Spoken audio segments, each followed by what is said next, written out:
President Donald Trump is stocking up on semiconductors, better known as chips. He's just got Taiwanese firm TSMC to invest $100 billion in setting up 4 semiconductor plants in the US. Now, TSMC is the world's largest chip manufacturers. The semiconductors it makes are the backbone of the 21st century economy. Without chips, there is no digital economy. Chips power everything from AI to automobiles to advanced manufacturing. There's a great chip game underway, and joining me to understand the contours of this are Ambassador Ashok Sajanhar, Colonel Anurag Avasthi, and joining us from Taiwan is Sana Hashmi.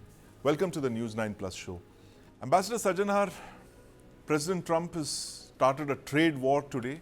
The whole world is bracing for the impact of those tariffs on Mexico, Canada, and of course, China. But he's also simultaneously announced this massive investment in chips from a foreign country, from Taiwan.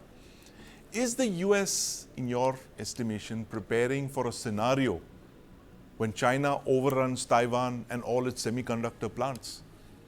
Thank you very much, Sandeep. I think this has both geostrategic as well as geo-economic connotations, because basically what he's been saying is, I want more investment in the United States. Their production has, fled from here. It has gone to other geographies, other destinations, and I want to get all of that back here to the United States. So one is in terms of getting the investment not only in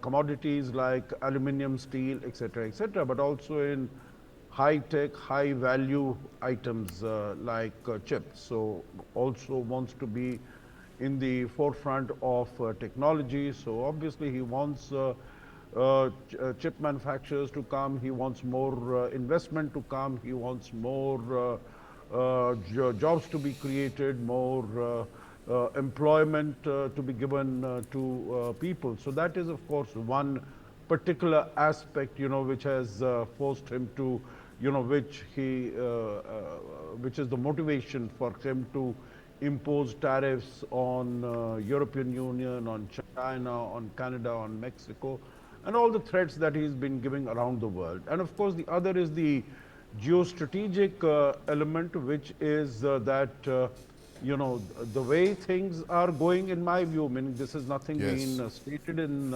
those many words. But I think the messages that he seems to be sending out is that, any powerful country can go in and occupy any territory, any area that it fancies. Yes. And of course, he doesn't want to go to war. He's only interested in striking deals. Maybe China will give him a decent deal as far as trade is concerned, as it had given him a decent deal in January 2020, you might recall. Yes. So he is interested in a deal of that nature, and he thinks Taiwan would again be far away, whether it's worth his while to engage in a conflict with China. Yes. Far away, the results of that might be very, very uncertain. So possibly he's also preparing that all the, the high-end chip industry and technology is able to come back, is able to come to the United States, so that in the eventuality that China is overrun, maybe, initially China might have thought that after 5 years, it would be a good time when it would be strong enough and no opposition from Taiwan. Now, with the way things are going with respect to Ukraine and China, it might decide to advance its plans of taking over Taiwan. Right, absolutely, and that's a global worry indeed, Ambassador Sajanhar. But thanks for setting this up. The fact that there is a geostrategic and a geo-economic great game at play across the world, even as we speak. And Sana, you're in the thick of things. You're in Taiwan right now. We keep seeing how China has stepped up the number of air and sea incursions. They even believe to have cut some undersea cables around Taiwan. Do you believe, as a scholar based in Taiwan, that these tensions are going to be the new normal now when we're looking at Taiwan? The fact that China wants to do this, and then, God forbid, if there is an election, if there is an invasion underway, people kind of think that, it's nothing unusual, that military activity that you see around Taiwan. How worried are the Taiwanese by all these military exercises there? I think the new norm was already established specifically since the Pelosi's visit in 2022, and we have Yes, seen that how China has been trying to normalize the military intimidation, these exercises, and cutting the undersea cable as well. As in, this is not something that's new. right, And I think Taiwanese are quite used to it, the leadership as well as the people. So do not really get alarmed whenever there is military intimidation from the Chinese side. But if there is a cause of worry and unease, I would say that the cause is how to deal with this unpredictability of Trump administration, and right. specifically what happened over the weekend, the spat between Zelensky and JD Vance and Donald Trump. Yes, So a lot of people are actually thinking if Trump is abandoning Ukraine, what yes, is going to happen to Taiwan? And of course, I'm not really saying that Taiwan is Ukraine is going to be the next Ukraine, but definitely the idea that democracies need to save democracies was definitely very important idea concept within the Taiwanese psyche. right. So that played a role, and so I think that is an important, most important, a top priority for a lot of Taiwanese, both politicians as well as people. Yes, absolutely. Very worrisome for Taiwan indeed. If they saw what happened between Ukraine and United States, you can't blame them for thinking the way they do. But Colonel Avasthi, you've also been looking at this, what's been unfolding in the last couple of days. Break down for us the significance of this 100 billion plus investment that TMC is making in the United States. Do you believe that this is a strategy? Of course, it is a US strategy to de-risk, not put all their chips in one basket, if I could use that analogy, that Taiwan accounts for almost 90% of all chip manufacturing in the world. Is the US trying to move a lot of this manufacturing out of Taiwan, and do you believe that actually endangers Taiwan rather than strengthening its case? All right. Thank you, firstly, Sandeep, for having me on the show. Now, there are a couple of things. The first option is, will there be a military option on Taiwan?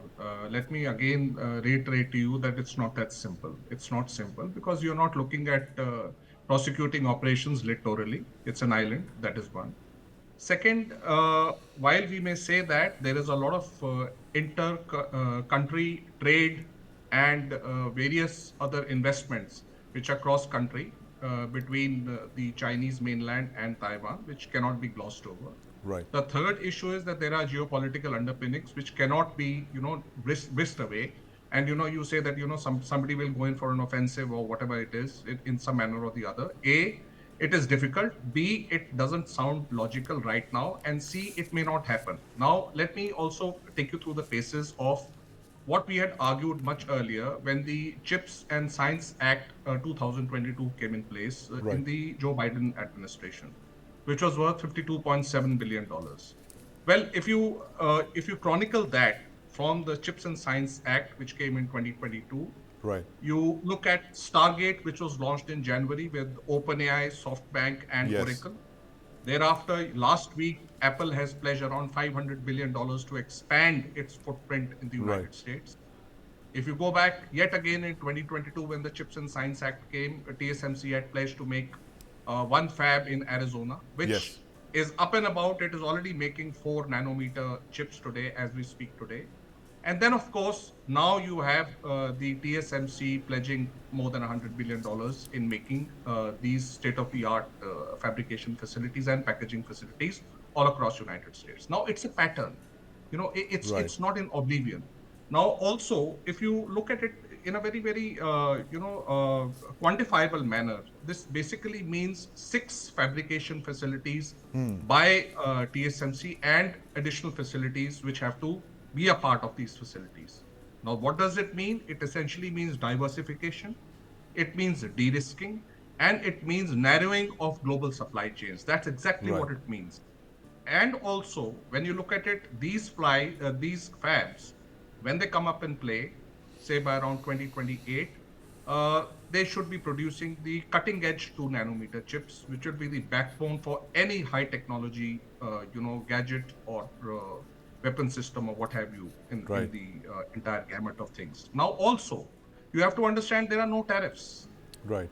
So when it's very clear there are no tariffs. So if there are no tariffs, obviously it makes a business case. You Yes. have to understand that as well. Now, a lot of people are arguing since morning that I keep seeing the chatter, in the open source that, the colloquial silicon shield of Taiwan will, Yes. be denuded and all of that. Yes. Well, I really don't think so. I really don't think so. See, it's a larger push by the Trump administration to Yes. encourage investments for American manufacturing. Now, he has understood that the Schwerpunkt or the center of gravity lies in the high technology sector. So whether it is AI, whether it is chips, he's exactly doing as the playbook says. So Yes. I don't think anything is out of the ordinary in this. Right, nothing out of the ordinary, Colonel Avasthi, but the fact is that it is a matter of great concern what China is doing with Taiwan, those stepped up exercises to test that silicon shield as we know it. But Ambassador Sarjanhar, we've been talking about this great game. Of course, you talked about the geostrategic and the geo-economic play that's unfolding before our eyes over the last couple of days. This talk about minerals and chips and the race to protect supply chains. We are seeing this on a level that we haven't seen possibly since the oil era of the 1960s and the 70s. The contest for the great game for oil. What are the challenges for Indian diplomacy in the middle of all of this? Earlier we were quite comfortable with oil and expats, if I can put it that way. But now you're looking at a whole new game that's opening up, a very big, enlarged global context where everything seems to be interconnected. As Colonel Avasthi was mentioning, there's a slow, gradual process underway, especially in the United States, to bring manufacturing back, to get minerals and get access to the minerals, what China has been doing in the last couple of years.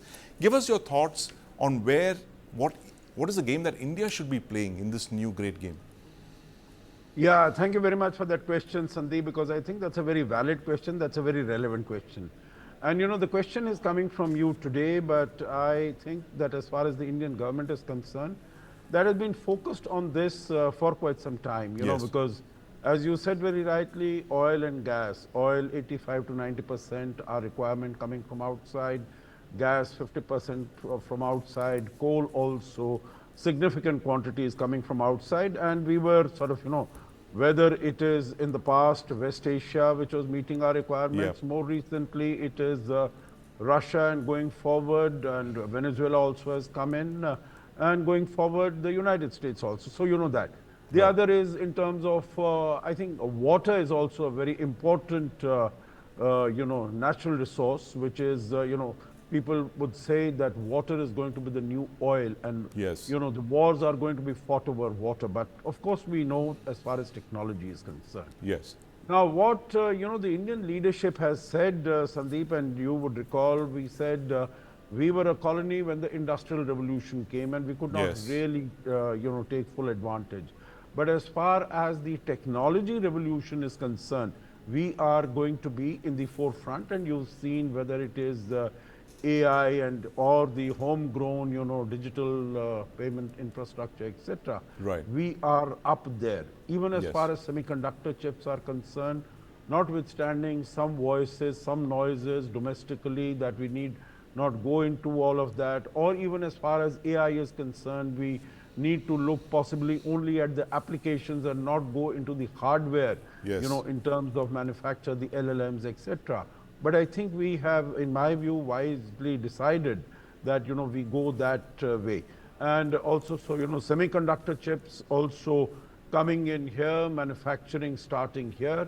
As far as the minerals and the rare earth materials are concerned, I think we have been, signing contracts. Maybe, they have been under the radar. They have not been sort of, whether it is with Argentina, which has significant supplies of that, or Yes. it is, processing of our own rare earth minerals here in India on the eastern coast, eastern shores of Orissa, having, foreign companies who have greater technology for processing, because we don't possess that Yes. technology. And I know that we are getting it from Kazakhstan, that, being the country where I served earlier, that is started happening. So I know that the Indian government is fully aware that we do not have abundant quantities of these rare earth minerals which we require, as we've been talking about, Yes. for chips, for all sophisticated high-tech products. So I think India is focused on that. Of course, there is a challenge because 60-70% of rare earth minerals you have in China, Yes. and otherwise also as far as solar energy is concerned, as far as wind energy, because climate is an important element also. So that we have to take cognizance of that, but wherever else it is available, I think India is going around there and doing what it needs to do. Maybe it is not all available in the public domain, as it maybe doesn't need to be all of it. But Yes. I know that the Indian leadership, the decision makers, are cognizant of the need and cognizant of the challenges, and they are Yes. rising up to it. Right. I'm going to ask Colonel Avasthi about where we are with our chip ambitions internally, Colonel Avasthi. The fact that we have fabs that have been set up in Assam and Gujarat. When do they start production, and how does this protect us in case of a major disruption in the global supply chain for all the reasons that we just outlined? Thank you, Sandeep. That's a great question. Firstly, what I would reiterate again is that we need to get out of the nanometer paradigm. Right. Everybody seems to be talking about these famous 2 nanometer and 4 nanometer chips and this, that, and the other. But we need to look at this paradigm through our own market. We have to cater to our own market. Our market is what? Our market is automobiles. Our market is wearables. Our market is industrial automation, various other things. So for that, you do not require 2 nanometers and 4 nanometers. Right. So that has been understood very clearly by the government, the policymakers, and the industry. Now, having said that, when you have to chronicle this, the fab in Dholera, which was, actually inaugurated last year in March, the work is on in full swing. I Yes. have all the reasons to believe by that the end of 2026 it should start production. The same timeline would apply to the packaging or the ATMP unit in Jagi Road in Assam. Right. So that is how it looks to be. And Assam obviously will be the gateway to the ASEAN, since it is very strategically located Yes. in the northeast, and what all can happen there. And a lot of work is going on there. A lot of work is going on there. In fact, you just had Advantage Assam 2.0 just Yes. around last week, and a lot of work is going on there in terms of skilling, development, various other issues insofar as this is concerned.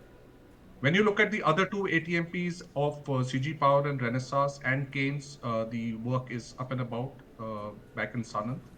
And the first unit, which was sanctioned as early as July last year, last year, that is the Micron unit, should be able to package the first chips by around August or September this year. The same has been reiterated by the Honorable Minister also in one of the forums in the recent past.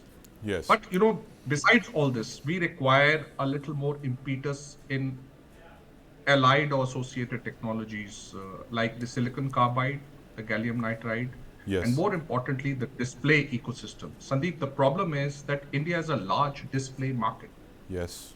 but somewhere down the line, the display ecosystem has not come to the fore as part of the India semiconductor mission. So there needs to be more emphasis, which needs to be put into the display segment of this entire gamut. Yes. Now it is, it's very important that while I've made this statement, there's a large need of collaborations with Taiwan. I mean, Sana would bear me out. She's there sitting in Taiwan. A large need of collaborations with Taiwan beyond TSMC. That is what the collaboration is with the Tatas, and with other countries like Japan, where you have a MOU, Singapore, you have a MOU, Korea, which is a leader in the display segment, Malaysia, and of course the Netherlands, if we have to look a little more towards the West. But the regional focus in this sphere would possibly give more results in the times to come. In addition to whatever is already going, you have a Right. great ISET going on with the United States of America, as Ambassador Sajjan has also brought out. the policymakers are sanguine of what is required, and Yes. everything is being done to max out what is to be done the best for this country. That's Right. all I can tell. Right, everything's being done. That's room for optimism there. But Sana, tell us about as Colonel Avasthi mentioned, the fact that we have these collaborations with other companies in Taiwan. The Power Chip is one company that's setting up a fab in Gujarat with the Tata Group. How do you see chips bringing Taiwan and India closer together? What's the way ahead in the next couple of years, according to you?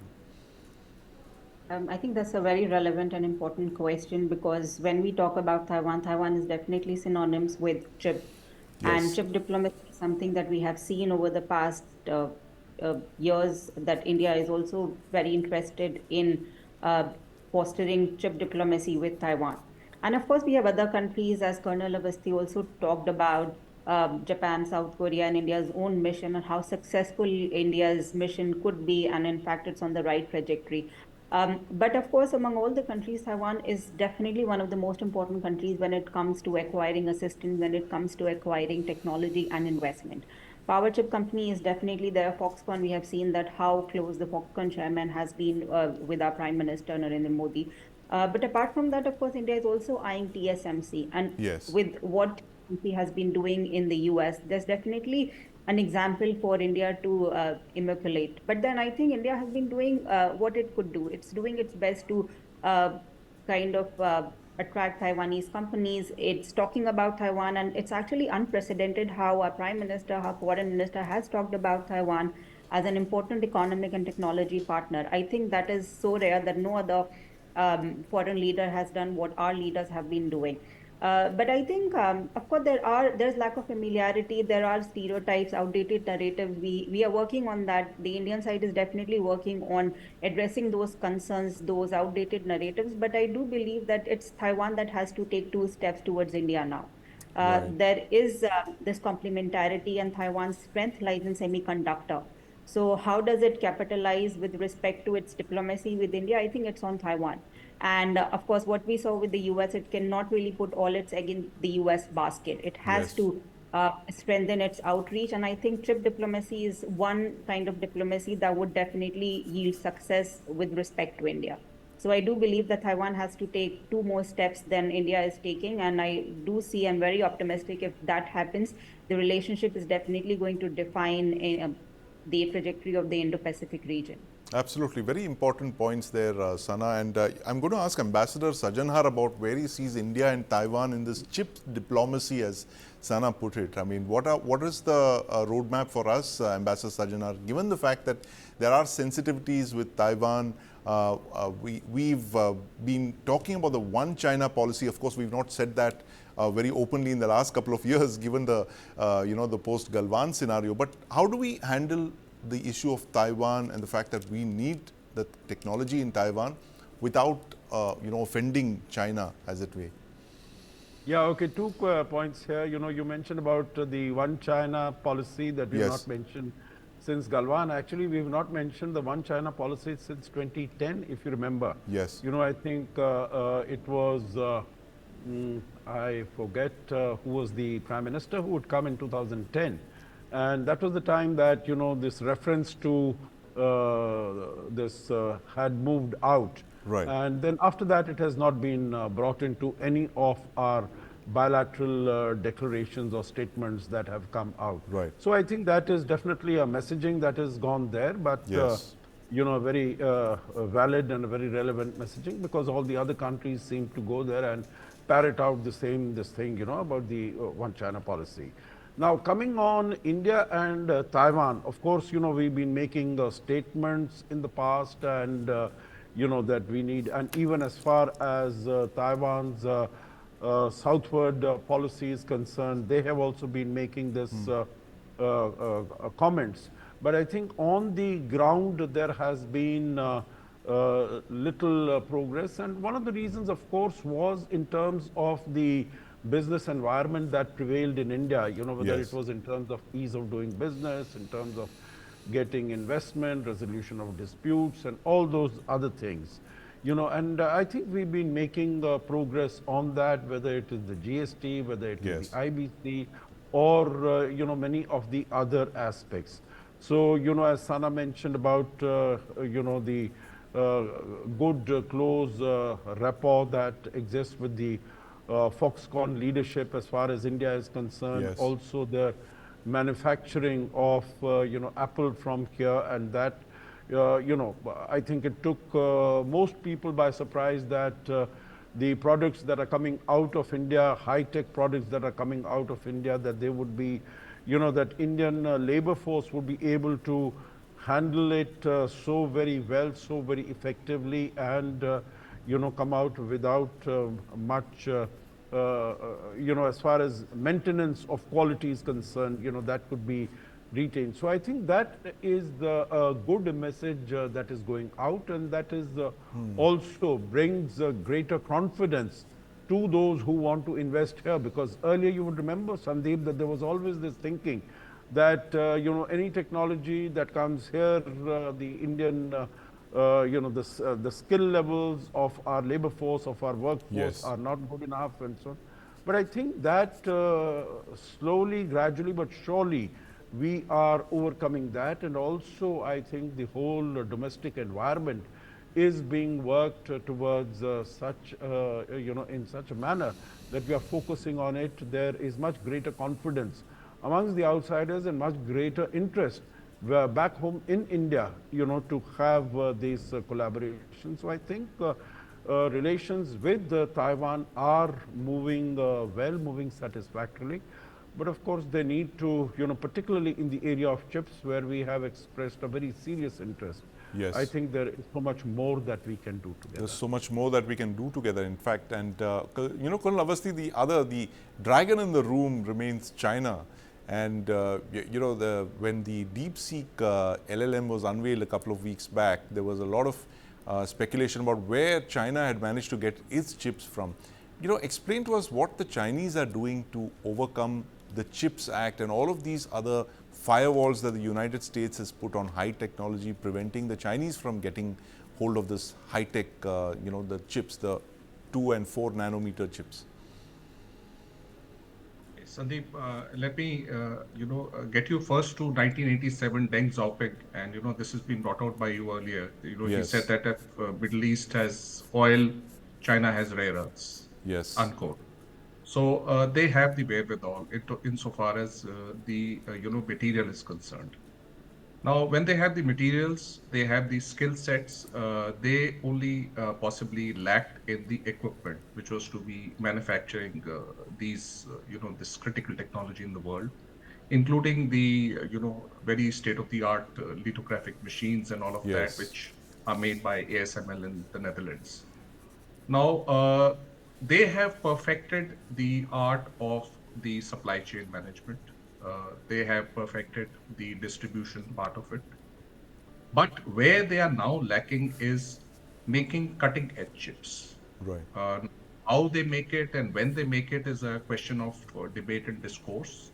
But they are spending a lot of money. I mean, you would have heard about the, the big tech fund. That is the tranche three has also now come in. But most of the fund is now going to be going for the legacy chips. When I say legacy chips, it is 28 nanometers and above. But these chips have a larger footprint. They have a larger footprint in terms of appliances, in terms of various small things. So volumetrically, they're very, very, while the cutting edge chips may be less in volume, which are being used all over the world, but these chips are going to be be used universally. So they Right. have understood that they have to catch all segments of the market, the smaller, the bigger, and the medium market. So by virtue of that, I think they are going ahead. Now, the second part of how they are tiding over the Chips and Science Act is, I think they are putting in a lot of impetus on skill development. As I keep reading and I keep hearing from a lot of people and interacting with a lot of people. The second part that they are doing is that they are very, very focused towards making more inroads into more and important markets. Right. They are those markets that we are looking at in Southeast Asia, Africa, various other places. where you do not require cutting edge technologies like 2 nanometers and 4 nanometers in large proportions. So with a lot of other things, they are trying to circumvent this. Now, how far they are able to do this, I think the time will only tell. But I think they have got it right in a manner, and I think they have got wrong uh, in some part of the bigger jigsaw puzzle. So let's see how it turns out. Only time will tell. Right. But they are doing what is desired to be done to somehow circumvent the Science and Chips Act to their advantage. Absolutely. Thank you very much, Colonel Awasthi. And we are talking about Trump's chip gambit and the fact that India needs to step up its game if it has to remain relevant in this unfolding contest of geopolitics and geoeconomics. Thank you very much, Ambassador Sarjanhar, Sana Hashmi, and of course, Colonel Anurag Awasthi.